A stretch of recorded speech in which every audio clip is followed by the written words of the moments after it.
주 안에서 사랑하는 성도 여러분, 오늘 저는 하나님 나라를 세우는 가정, 하나님 나라를 세우는 가정이라는 제목으로 함께 하나님 말씀을 나누려고 합니다. 성도 여러분, 하나님께서 이 땅에 직접 세우신 두 기관이 있습니다.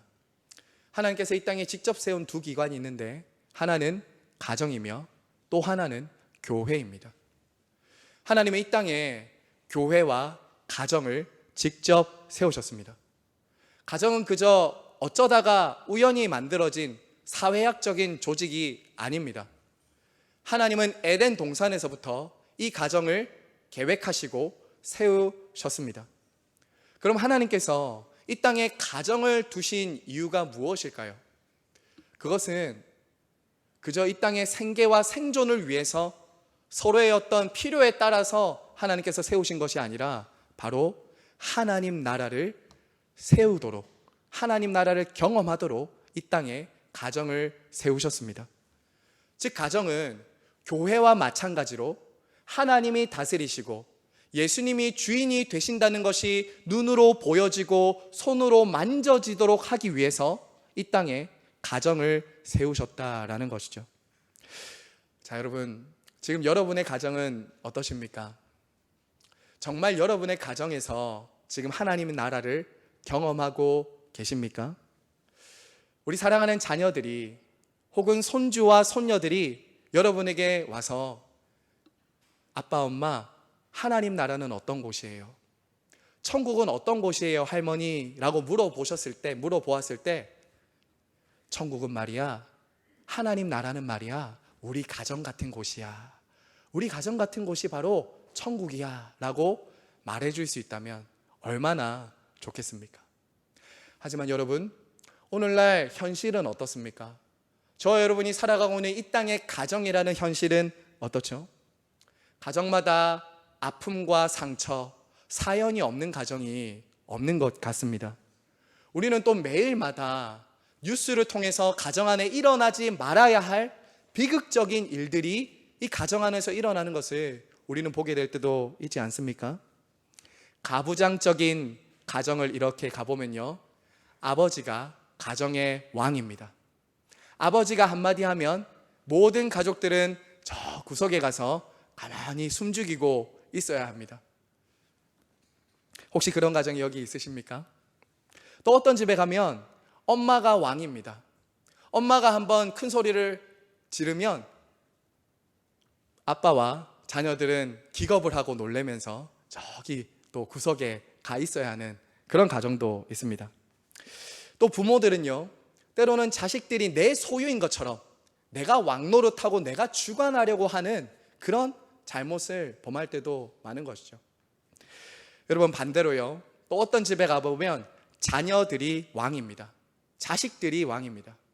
특별히 청소년 가정, 자녀를 둔 가정에서는요, 자녀의 심기를 어떻게든지 불편하게 하지 않으려고 그냥 오냐 그냥 이렇게 자녀들을 대하는 경우가 있습니다. 어떻습니까, 여러분? 이처럼 오늘날 우리 가정 안에는 왕이신 하나님이 드러나고 예수 그리스도가 주인이 되시기보다 각자가 왕 노릇하고 주인 노릇하려고 하다 보니 다툼과 전쟁, 그곳에는 하나님의 나라가 임하지 못하고 있는 것이죠.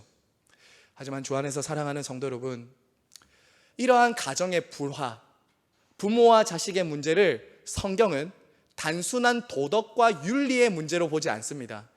우리는 그저 이 문제를 도덕과 윤리의 문제로 봐서는 안 됩니다. 예수님은 말세의 징조 가운데 하나로 부모와 자식 간의 불화가 일어날 것이라고 말씀하셨습니다. 그리고 사도 바울은 디모데후서 3장에서 말세에 이런저런 징조, 악할 때가, 고통받을 때가 온다고 했는데요, 그 중에 중요한 증거가 무엇인지 아십니까? 바로 자녀가 부모를 거역하고 거스르는 것으로 나타난다고 했습니다. 로마서 1장에서도 마음에 하나님을 두기 싫어하는 사람들 안에 나타나는 특징 중에 하나가, 증거 중에 하나가 바로 부모를 거역하며 무자비하며, 이런 일들이 어디서 일어난다고요? 가정에서 일어난다라는 것이죠. 부모는 나름대로 아이를 위한다고 하고 아이를 위해서 잘 양육하고 싶어서 어떻게든지 하고 있다고 말하지만 정작 자녀는 외롭고 힘들어합니다. 또 반대로 자녀들도 나름대로 열심히 한다라고 하지만 부모는 사랑하는 자식들로부터 상처와 아픔을 받기도 합니다. 이처럼 가정은 어떻습니까? 참 사실은 따뜻하고 소중하고 이 땅에서 너무나도 중요한 곳이면서도 우리에게 아픔과 상처를 주는 참 망가진 것이 많다라는 것을 우리는 경험적으로 알게 되는 것이죠. 그래서 때로는 어떻습니까? 내 삶에 이런 고통을 주는 이 가정을 포기하고 싶고 부담스러워하기도 합니다. 하지만 사랑하는 성도 여러분, 그럼에도 불구하고 가정은 이 땅에서 포기할 수 없는 가장 중요한 곳임에는 틀림없을 것입니다.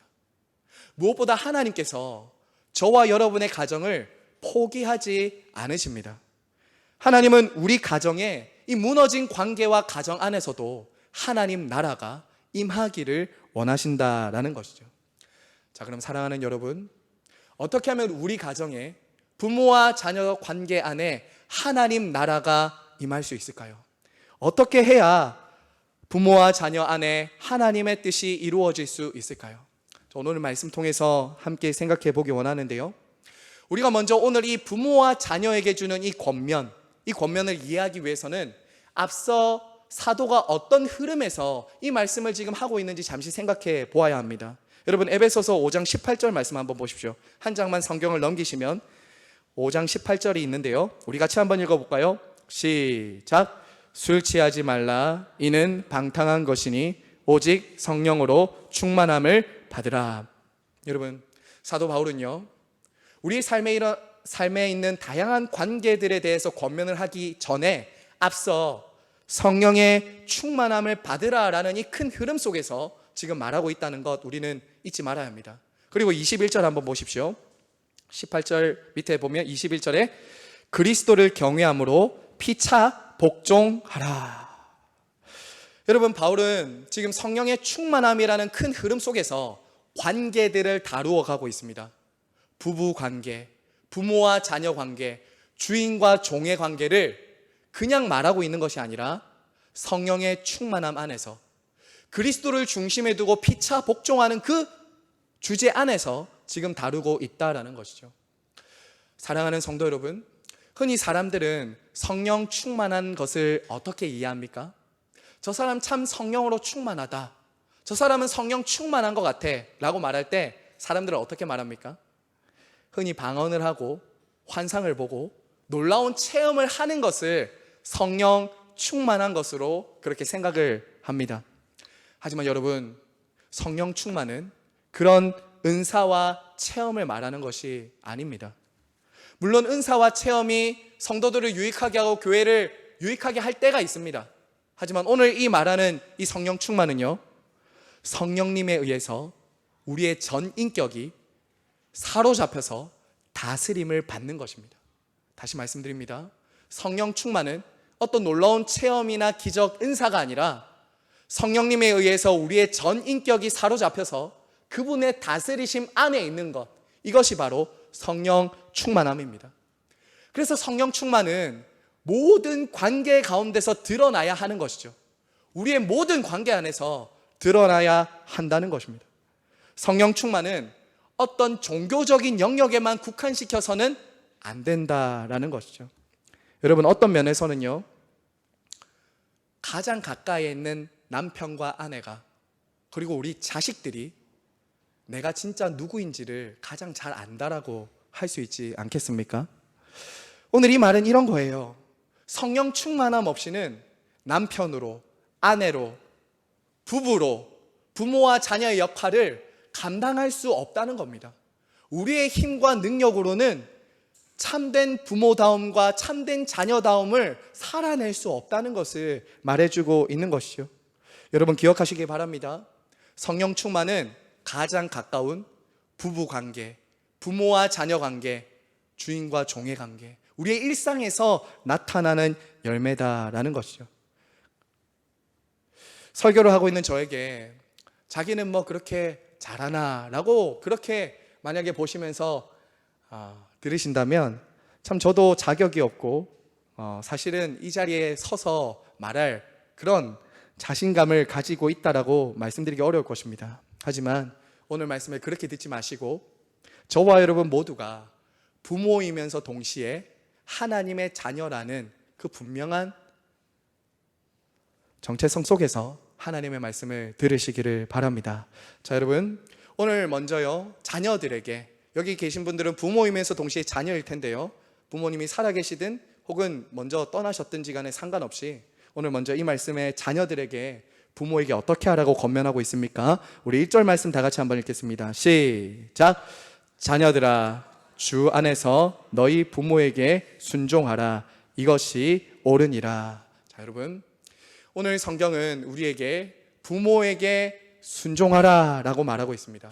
여기서 이 순종하다라는 단어는요, 귀를 기울여 듣다, 지시한 명령에 이행하다라는 뜻입니다.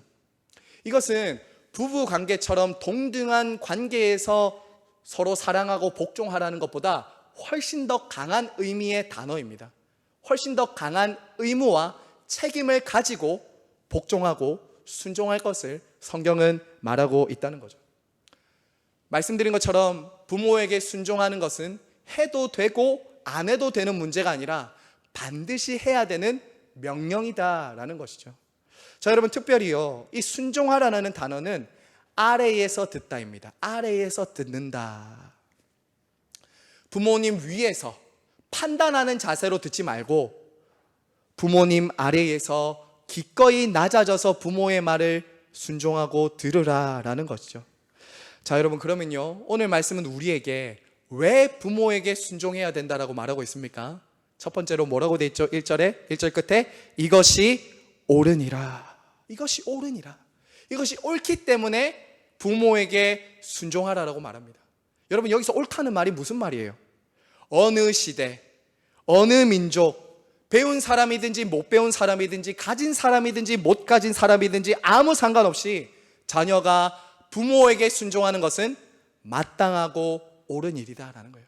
어느 시대, 어느 민족, 누구나 할 것 상관없이 이것은 창조의 질서이며 자연의 법칙이기 때문에 부모에게 순종하는 것은 옳다라고 하는 겁니다.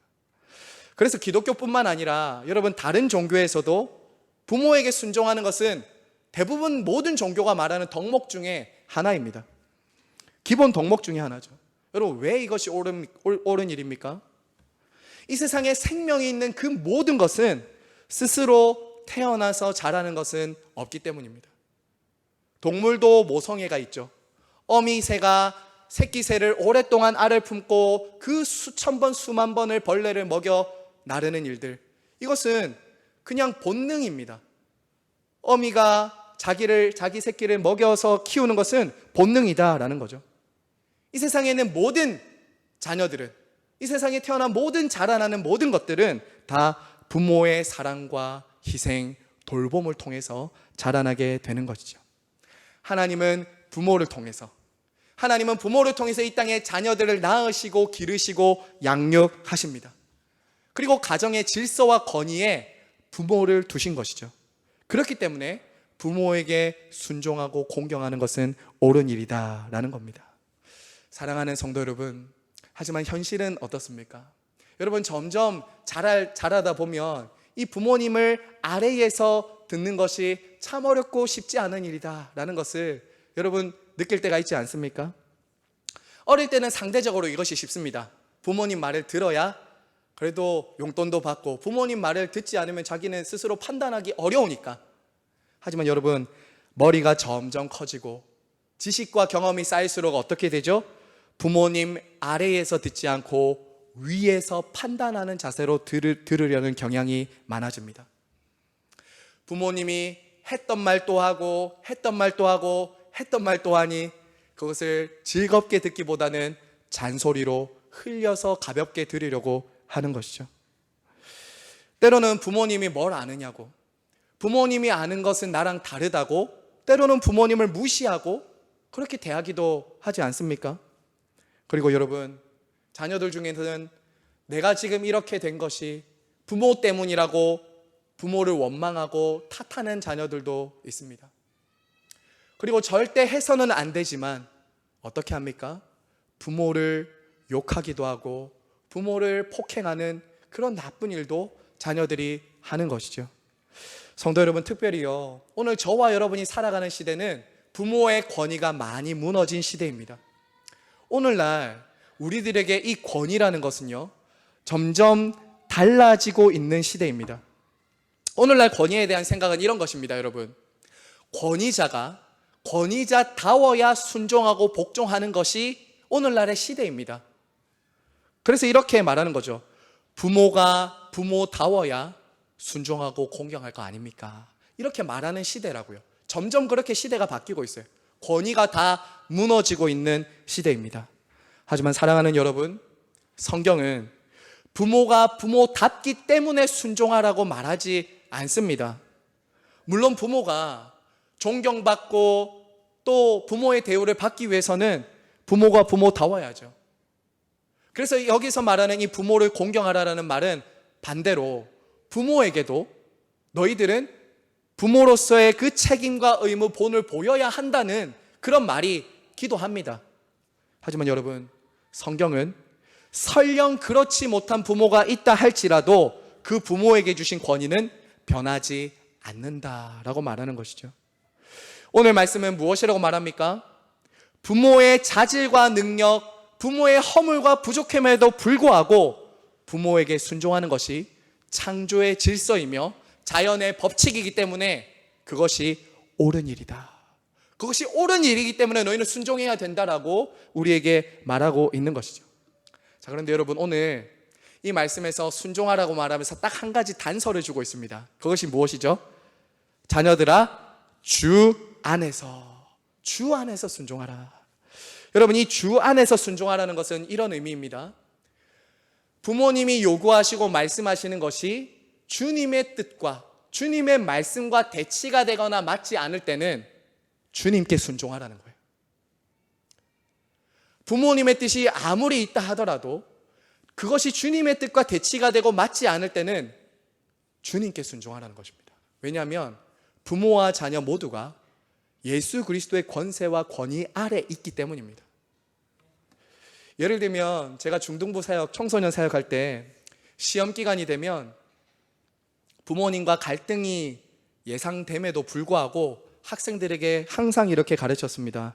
부모님이 시험 기간이니까 너 교회 가지 말고 예배는 다음 주에 드려도 되니까 교회 가지 말고 학원 가라, 주일날 학원 가라 라고 하면 정중하게, 대들지 말고 정중하게 부모님께 이렇게 말해라. 아빠, 엄마, 제가 주중에 최선을 다해서 할 테니까 주일날 예배만큼은 제가 꼭 드리게 해주세요. 주일날 예배만큼은 드리게 해주세요. 만약 그렇지 않고 네가 부모님의 말을 듣고 주일날 예배 드리지 않고 학원에 간다면 너는 주 안에서 순종하는 것이 아니다. 이렇게 저는 아이들에게 가르쳤습니다. 이처럼 여러분, 때로 다툼이 예상되고 불편한 관계가 예상되더라도 그것이 하나님의 말씀과 뜻에 부합하지 않을 때는 부모님의 권위에 순종해서 안 될 때도 있다라는 것이죠. 그러한 상황에서는 다시 말씀드립니다. 주님께 순종해야 합니다. 하지만 여러분, 이러한 불가피한 상황과 충돌 이외에는 반드시 우리는 부모님께 순종하고 화목을 도모해야 된다라는 것입니다. 자, 여러분, 두 번째입니다. 두 번째는 우리가 부모에게 공경하고 순종하는 이유가 무엇인가? 그것은 하나님의 계명이기 때문입니다. 여러분, 2절 말씀 한번 같이 읽을까요? 2절입니다. 시작. 내 아버지와 어머니를 공경하라. 이것은 약속이 있는 첫 계명이니. 여러분, 여기서 계명은 십계명을 말하는 것입니다. 하나님은 모세를 통해서 이스라엘 백성들, 하나님의 언약 백성들에게 십계명을 주셨습니다.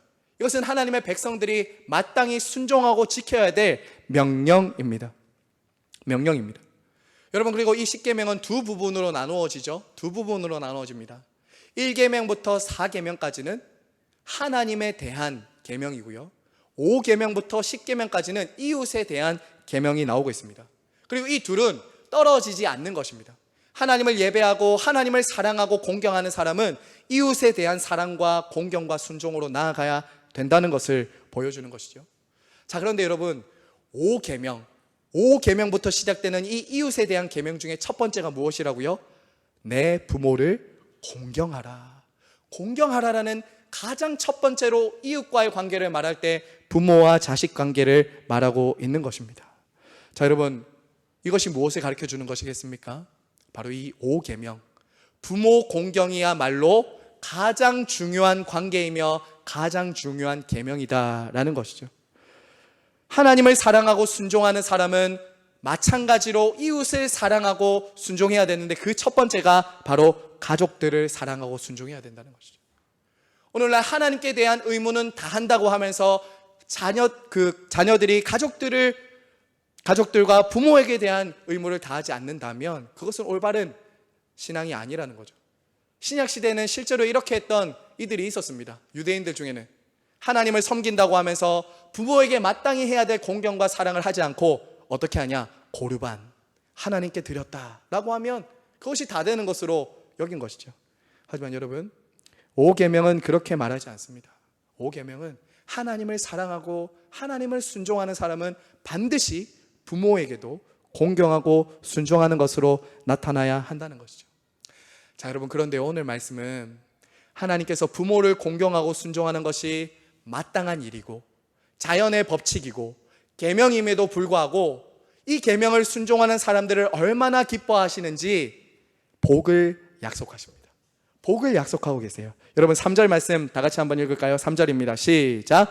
이로써 내가 잘되고 장수하리라. 다른 계명에는 없는, 10계명 중에 다른 계명에는 이런 약속이 하나도 없는데 부모에게 공경하고 순종하는 자들에게는 하나님이 이 땅에서 잘되고 장수하는 복을 약속하고 계십니다.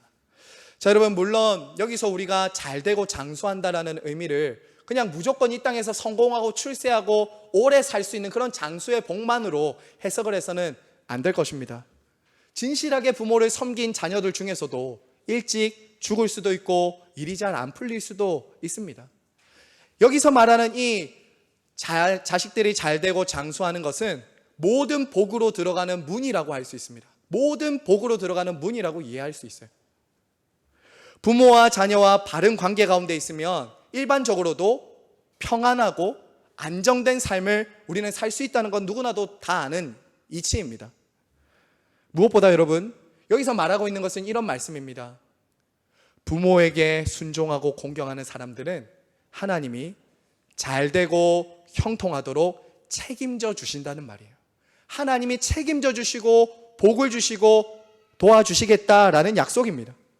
그리고 이것은 이 땅에서의 복뿐만 아니라 영원한 하나님 나라에 들어가는 복까지 약속을 하는 것이죠. 그래서 우리는 이 부모님을 순종하고 공경하라는 이 계명을 따라 지키고 나아가는 것입니다. 자, 사랑하는 성도 여러분, 마지막 끝으로 세 번째는요, 부모를 공경하고 순종하는 것이 마땅한 도리이면서 동시에 하나님께 은혜 받은 자의 도리이기 때문입니다. 자, 여러분, 1절 말씀 다 같이 한 번 더 읽겠습니다. 1절입니다. 시작. 자녀들아, 주 안에서 너희 부모에게 순종하라. 이것이 옳으니라. 자, 여러분, 여기서 중요합니다. 여러분, 아까 전에 말씀드린 것처럼 주 안에서 순종하라는 것은 주님의 뜻 안에서, 주님의 말씀 안에서 순종하라라는 의미입니다. 하지만 동시에 여기서 주 안에서 순종하라는 것은 이런 뜻입니다. 주님 밖에서는 진정으로 부모를 공경하고 순종할 수 없다는 거예요. 내 능력과 내 힘과 지혜로 부모님을 사랑하고 순종할 수 없다는 것입니다. 주 안에서만 부모를 순종하고 공경할 수 있다라는 것이죠.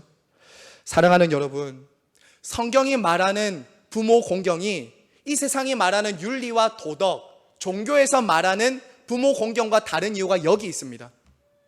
이 세상의 종교가 말하는 윤리나 도덕 수준이 아닙니다.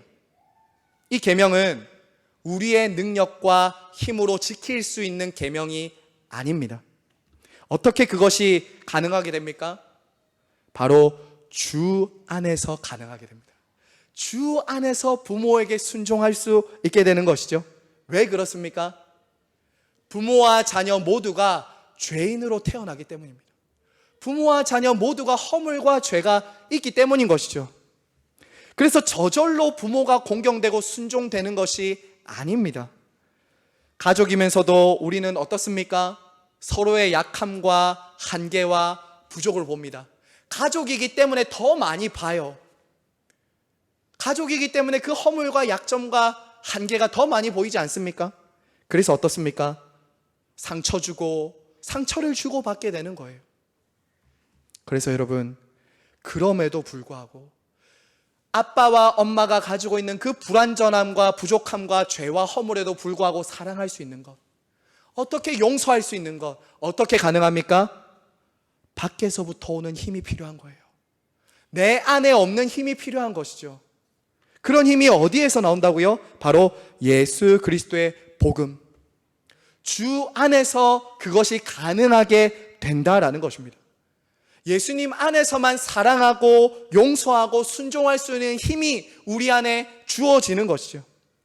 아무리 생각해봐도 용서받지 못할 나 같은 사람을 위해서 예수 그리스도께서 십자가에 죽으셨다. 그 사랑과 용서를 받은 사람이 어떻게 부모님을 미워하고 정죄하고 판단하고 불순종할 수 있겠느냐라는 것이죠. 자기를 내어주신 예수 그리스도의 사랑과 용서가 점점 조금씩 경험하면서 우리는 어떻게 되어갑니까? 부모님이 가진 연약함, 한계와 부모님께 받은 상처가 점점 치료되고 회복되는 것이죠. 부끄럽지만 저도 예수님을 만나기 전에는요, 부모님에 대한 참 많은 원망과 불평을 가지고 살았습니다. 예수님을 만나기 전에는 저도 부모님과의 관계가 그렇게 좋지 않았습니다. 용서가 되지 않는 부분들이 있었다고요. 왜 아버지는, 왜 엄마는 하면서 제 안에도 그런 쓴뿌리들이 있었다는 것입니다. 하지만 여러분, 예수님을 만난 이후에 달라지기 시작했습니다. 방향이 달라지기 시작했어요. 여전히 부족하지만 제 안에 미워하는 마음들, 부모님을 인정하지 못하고 용서하지 못하는 마음들이 점점 사라지기 시작했습니다. 그리고 완전하지 않지만 부모님을 점점 받아들이게 됐다라는 것이죠. 주 안에서 사랑하는 성도 여러분, 지금 여러분의 부모님들을 볼 때 여러분, 완전하신 부모님이 어디 있겠습니까? 부족하고 연약하고 때로는 죄와 허물들이 부모님 안에도 다 보일 때가 있을 것입니다. 부모님이 때로는 여러분들의 본이 안 될 때도 있습니다. 저도 부모지만 자녀들에게 본이 안 될 때도 있고 미안하다라고 말할 때도 참 많은 부모입니다. 하지만 그렇다고 해서 여러분들의 부모님을 비난하거나 손가락질하거나 욕해서는 안 됩니다. 가정은 어떤 곳입니까? 서로의 잘못과 허물을 들추어내는 곳이 아니라, 정죄하는 곳이 아니라 덮어주고 용서하고 사랑하는 곳입니다. 왜요? 그리스도께서 우리를 그렇게 받으셨기 때문입니다. 그리스도께서 저와 여러분을 그렇게 용서하시고 용납하셨기 때문에 더 이상 비난하고 정죄하지 않는다라는 것이죠. 예수님이 저와 여러분의 모든 허물과 죄를 가려주신 것처럼 가려주고 덮어주는 것입니다. 특별히 사랑하는 여러분, 여러분 가운데 부모님을 용서하지 못하고 계신 분 혹시 여기 계십니까? 그렇다면 오늘 지금 부모님을 용서하시기를 바랍니다. 부모님이 항상 여러분을 기다려주는 것이 아닙니다. 항상 기다려주지 않습니다. 자식들의 착각이 이거예요. 부모님은 항상 기다려줄 것만 같이 여긴다는 거죠.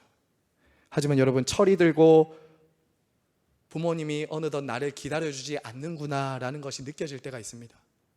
느껴질 때가 있어요. 뒤늦은 후회를 자식들이 할 때가 얼마나 많은지 모릅니다. 그때 잘할걸, 그때 죄송하다고 할걸, 그때 용서를 구할걸. 하지만 그땐 늦습니다. 언제 가장 좋은 때입니까? 지금 주 안에서 여러분의 부모를 받아들이고 사랑하고 순종하고 공경하시기 바랍니다. 그것이 하나님의 뜻입니다. 자, 사랑하는 여러분, 오늘 이제 말씀을 마무리하면서요, 우리 자녀들에 대한 권면만 지금 들었는데요, 끝으로 잠시 우리 부모들에 대한 이 의무, 책임도 우리 듣고 우리 말씀을 맺도록 하겠습니다. 자, 우리 4절 같이 한번 볼까요? 4절입니다. 시작. 또 아비들아 너희 자녀를 노엽게 하지 말고 오직 주의 교훈과 훈계로 양육하라. 자, 여러분, 부모님 여러분 잘 들으십시오. 오늘 말씀은 부모들에게 제일 첫 번째로 무엇을 말하냐? 노엽게 하지 말라고 말합니다. 노엽게 하지 말, 화나게 하지 말라라고 말합니다. 사실은 이 말씀은 그 당시로서는 혁명적인 말씀이에요. 당시 헬라 시대에서 자식은 부모의 소유였습니다. 그냥 노예와 같은 그냥 나의 소유물의 하나로 여겼다고요. 그래서 부모가 자녀를 함부로 대해도 자식들은 부모에게 뭐라 말할 수가 없는 그런 시대적인 상황이었습니다. 아이들을 인격적으로 대하지 않았다고요. 그래서 부모가 화나게 하더라도 참을 수밖에 없는 시대가 바로 이때였습니다. 자, 그런데 여러분, 사도 바울은 뭐라고 말합니까? 성도가 된 부모들은 자녀를 함부로 대하고 노엽게 하지 말라라고 말합니다. 자, 여러분, 오늘날 자녀들이 왜 노여워합니까? 왜 부모로 인해서 화가 나게 됩니까? 여러분이 자녀들에게 한번 물어보신 적 있으십니까? 야, 아빠 엄마가 너에게 화나게 한 적이 언제냐? 너는 언제 아빠 엄마 때문에 화나냐? 라고 물어보신 적 있으십니까? 가장 대표적으로 이럴 때 자녀들은 부모로 인해 마음이 상하고 노여워하게 됩니다. 마치 자신을 부모의 소유인 것처럼 여기는 것이죠. 한 인격체로 각각 개성과 의견을 존중하지 않고 내 소유인 것처럼 부모가 자식을 대하고 요구할 때 자녀들은 노여워하게 됩니다. 또 부모들의 과도한 요구는 자녀들을 노여워하게 만듭니다. 부모는 자녀가 하나를 가르치면 둘, 셋을 알아주길 원합니다. 하나를 가르치면 열을 알길 원하죠. 하지만 그것이 어디 쉽습니까? 자기도 하지 못한 것을 자녀에게 막 과도하게 요구하고 강요하는 것이죠. 나는 이렇게 못했지만 너만은 하면서 공부도 시키고 여러 가지를 하는데 부모에게 없는 것이 어떻게 우리 자녀에게 나올 수 있겠습니까? 자녀에게 주신 달란트를 생각하지 않고 과도한 요구를 하는 것을 우리 자녀들은 노여워한다라는 것입니다. 자, 그리고 자녀가 노여워할 때는 이런 때가 또 있습니다.